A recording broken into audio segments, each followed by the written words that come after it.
Good evening and welcome to Goddess Idea News. So I was reading this book that one of my children decided to download, and the title of the book is Spiritually Transmitted Disease, not Sexually Transmitted Diseases. We are all aware of sexually transmitted diseases, and just to give you one, be mindful of the people that you sleep with. Because not everyone practices safe sex these days, because everybody want to feel the flesh and not concerned about catching an STD or even end up with unwanted pregnancies. And you know, with STDs, most of them does have a cure. You can get a shot in your ass, or you maybe have to take a pill, or maybe the woman have to insert some cream up her vagina for 7 days. But really, to me, it's not worth it. So protect yourself at all times. If you're the type of person that likes to sleep with married people, is you the type of person who like to slap your penis all around or open up your legs to any and everyone?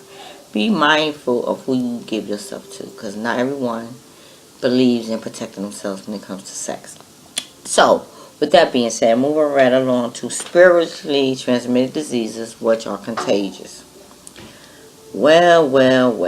Spiritually transmitted diseases are contagious. They spread from human contact like other contagious diseases. They are host-based. People carry these diseases within them. In other words, you and I can so easily pick up these diseases from people around us.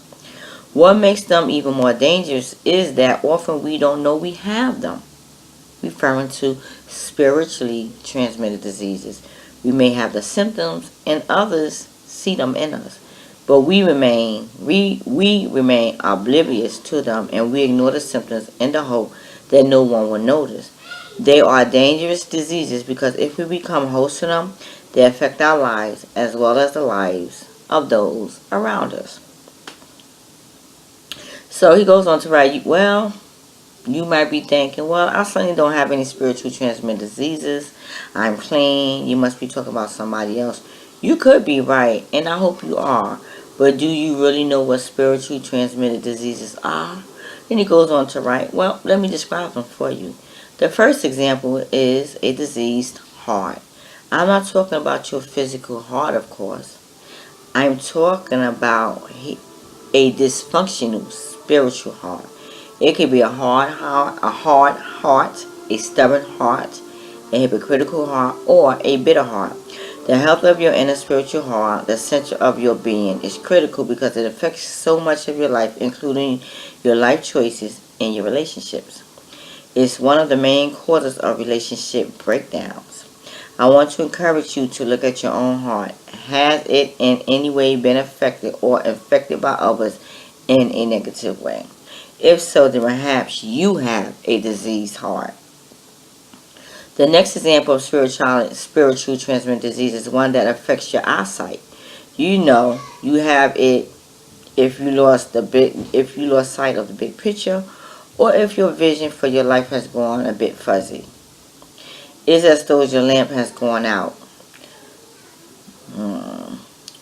As a result, your passion for life has dimmed, and if so, then your spiritual eyes are growing dim. Another common spiritual transmitted disease is blame-itis. You see this in people when they're always shifting responsibility away from themselves to others. Do you know someone like that? I do. It's always the devil's fault, the government's fault, or their children's fault, or it's their upbringing. A lot of grown-ups bring their use their upbringing as a reason why they haven't gotten their life together or gotten themselves together. You know you have it if you feel like you're a victim of circumstances, if you feel as though you have no control over the challenges in your life.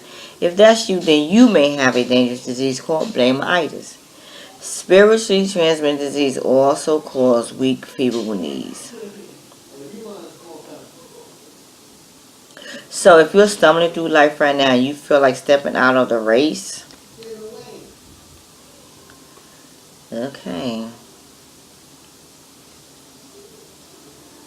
Stepping out of the race, or even slowing down for a while, then maybe you have this contagious condition of feeble knees. Another spiritual transmitted disease causes what I call stiff-neckedness. You know someone with a stiff neck, condition if they are stubborn, obstinate, proud, unteachable, and pig-headed. These people have a very narrow perspective on life, and they're not willing to change. It's as though they are wearing a neck brace because it hurts them to look around and widen their view. Stiff-neckedness. The final spiritual transmitted disease I want to cover in this book is zombiness. You are in the zombie zone if you're walking around half alive and half dead. You may be going through the notions of attending church, but nothing excites you anymore. Maybe you lost your passion and zeal for life. Perhaps you're sliding into the zombie zone. In other words, you're barely alive, wandering through life in the days and you're not sure why. If that's you, then it's high time to wake up and do something about your life. So let's not continue this dysfunction in your life. Did you recognize any of these spiritually transmitted diseases in your own life? If you did, don't feel bad about it. After all, none of us are perfect. We all have some of these diseases in us at some point. But here's the deal. You don't have to put up with it anymore.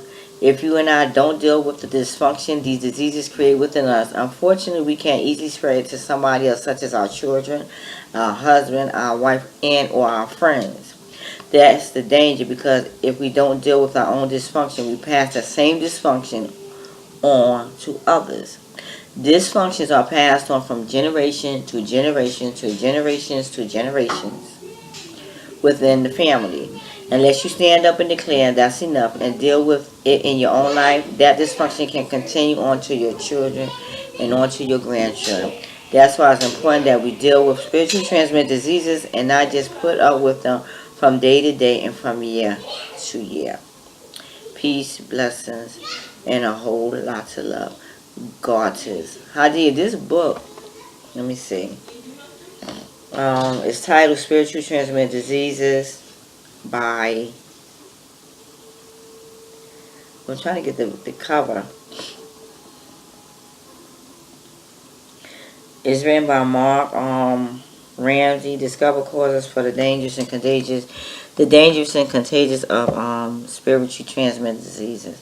And you really have to be careful of really who you lay down with, because when you sleep with someone and give your body to them, you become one with that person.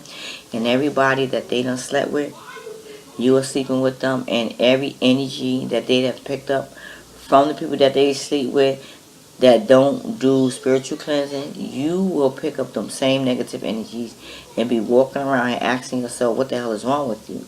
And you don't realize that you don't pick up all the negative energy from the person you so desperately wanted to give your body to. There's much more to sex, and people are very unaware. See, a lot of people out here chasing the ego, which is about self. A lot of people out here just looking for love outside of themselves. So they're looking for a man and a woman to provide that love for them, which is not going to ever happen. Because if that person don't love and respect themselves, then that person can't love and respect you. And if you don't love and respect yourself, guess what? You can't love and respect nobody else. So you want to be mindful of the people you sleep with and the people that you have in your life. Do a spiritual cleansing. Get your life in order, so you can break the cycle of passing down spiritually transmitted diseases from generation to generation to generation. Peace, blessings, and a whole lot of love. God is Hadia.